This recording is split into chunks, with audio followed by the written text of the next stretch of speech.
ये बात उन दिनों की है जब बुद्धा मरवन में अपना समय व्यतीत कर रहे थे। इस समय तक बुद्धि की प्रसिद्धि दूर दूर तक फैल चुकी थी। बहुत दूर दूर से लोग अपनी चिंताओं और परेशानियों का समाधान खोजने आते थे।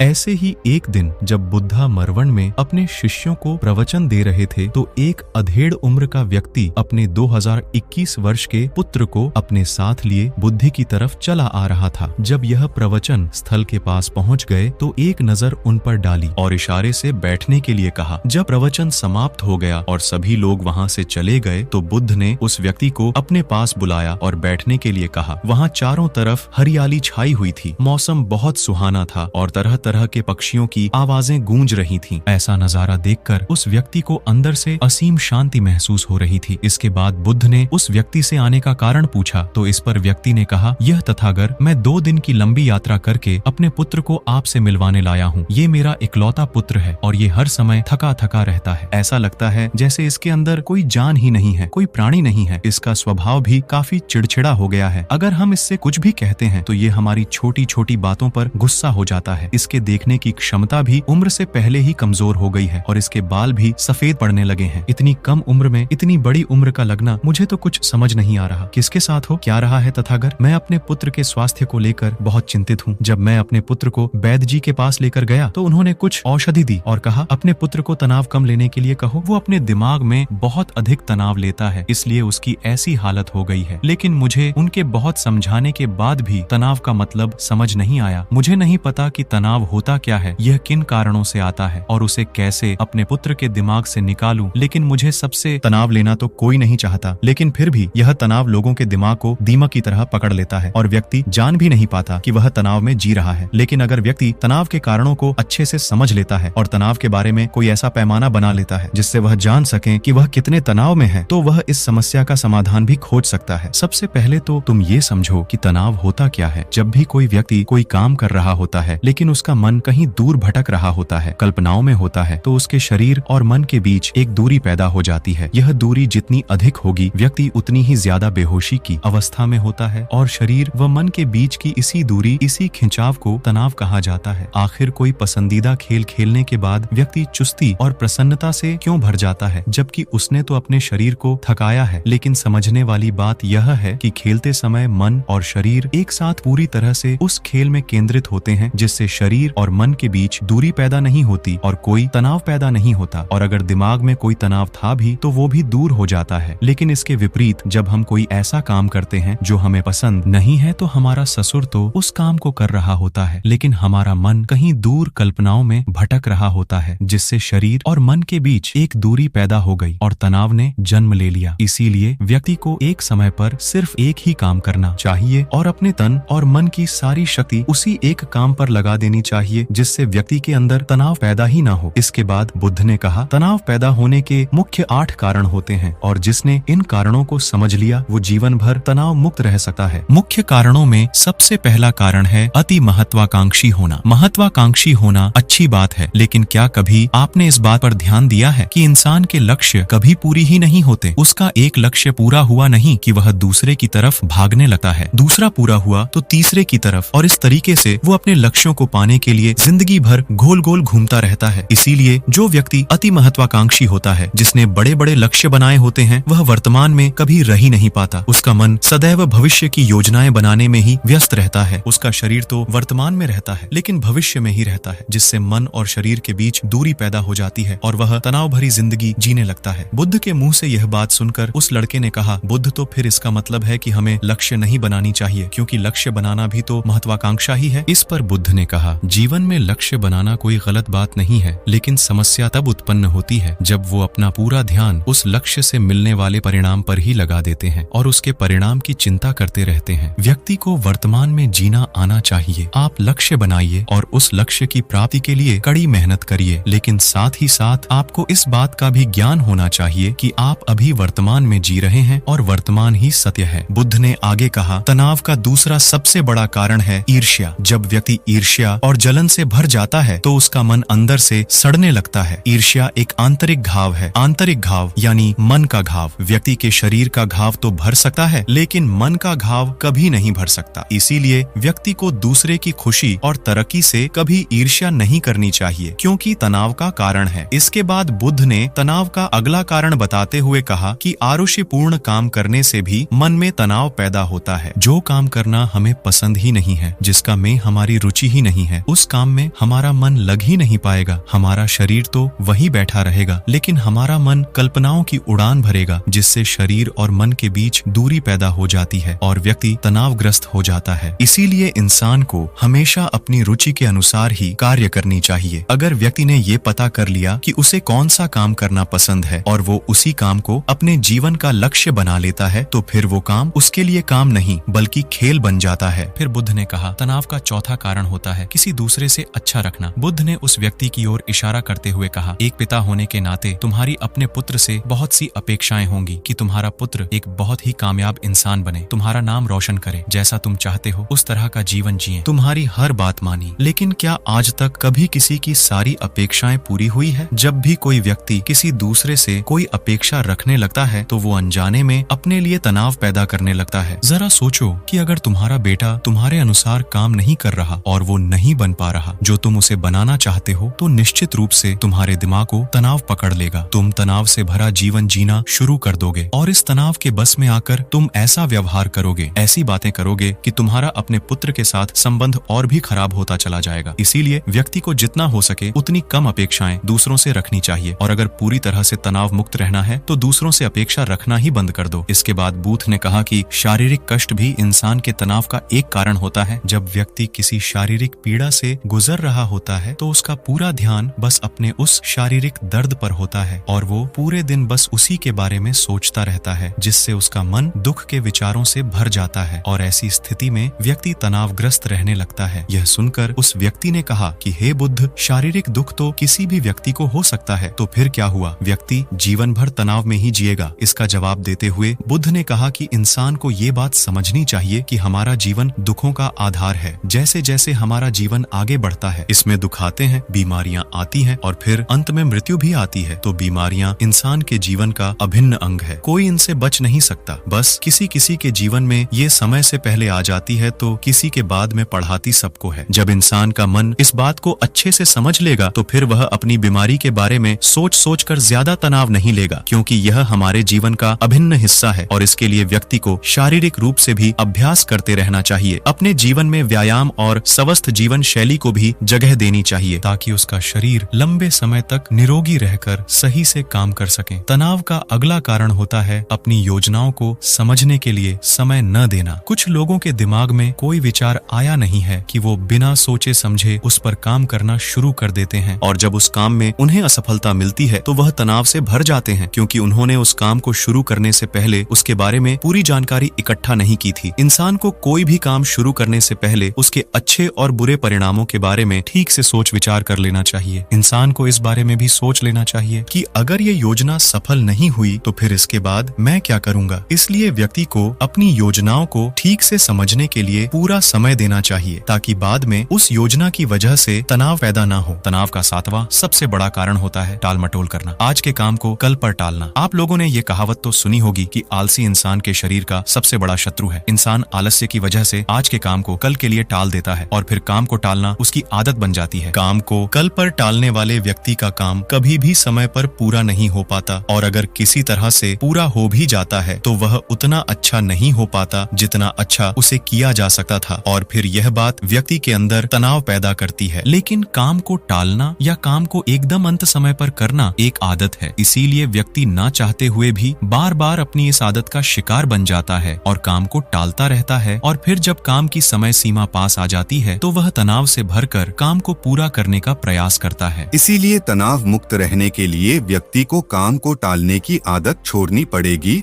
और यह तभी संभव है जब व्यक्ति काम को समय से पहले खत्म करने का निश्चय करे। सबसे आखिरी और सबसे प्रमुख कारण जो तनाव का होता है वो है ज्यादा सोचना। लगातार सोचते रहना भी एक बीमारी है और यह उस व्यक्ति में सबसे ज्यादा पाई जाती है जो कपोल कल्पनाएं करता है, जो अतीत की घटनाओं और भविष्य की बातों के बारे में सोचता रहता है, जो बेवजह के अनुमान लगाता रहता है। इसीलिए व्यक्ति को ज्यादा सोचने की आदत पर लगाम लगाना चाहिए। इसके लिए जितना हो सके खुद को काम में व्यस्त रखना चाहिए और हर दिन ध्यान का अभ्यास करने को अपने जीवन का हिस्सा बना लेना चाहिए। बुद्ध के मुंह से यह सारी बातें सुनकर उस व्यक्ति ने हाथ जोड़कर कहा, बुद्ध, मेरा पुत्र तो अभी मात्र 20 वर्ष का ही है और इसमें अभी इतनी समझ भी नहीं है कि यह आपकी बताई सारी बातों का एक साथ पालन कर सके। आप कृपया करके तनाव मुक्त रहने का कोई आसान सा तरीका बता दें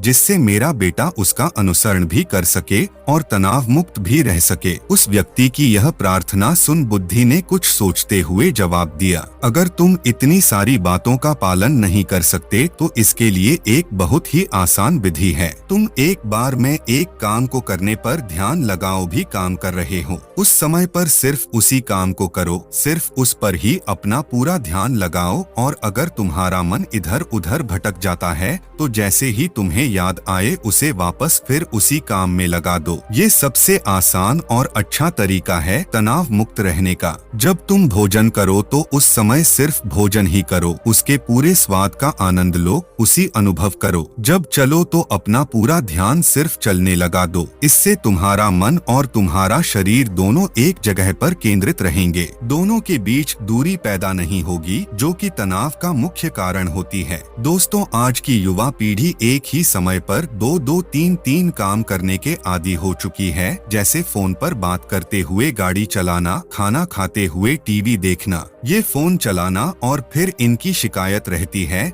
कि मैं तनाव में जी रहा हूँ, मेरा मन शांत रहता है, मैं चिड़चिड़ा सा हो गया हूँ। जब कोई व्यक्ति एक ही समय पर 3-3 काम करेगा तो तनाव पैदा होना तो स्वाभाविक है, क्योंकि दिमाग तो एक समय पर पूरा ध्यान लगाकर सिर्फ एक ही काम कर सकता है। पूर्ण रूप से एक ही समय पर 2 कामों पर ध्यान कभी नहीं लग सकता। इसीलिए जहाँ तक संभव हो सके एक समय पर सिर्फ एक ही काम करने का प्रयास करें, वो भी पूरे ध्यान के साथ। दोस्तों, आशा करता हूँ कि आपको इस स्टोरी काफी कुछ सीखने को मिला होगा। धन्यवाद।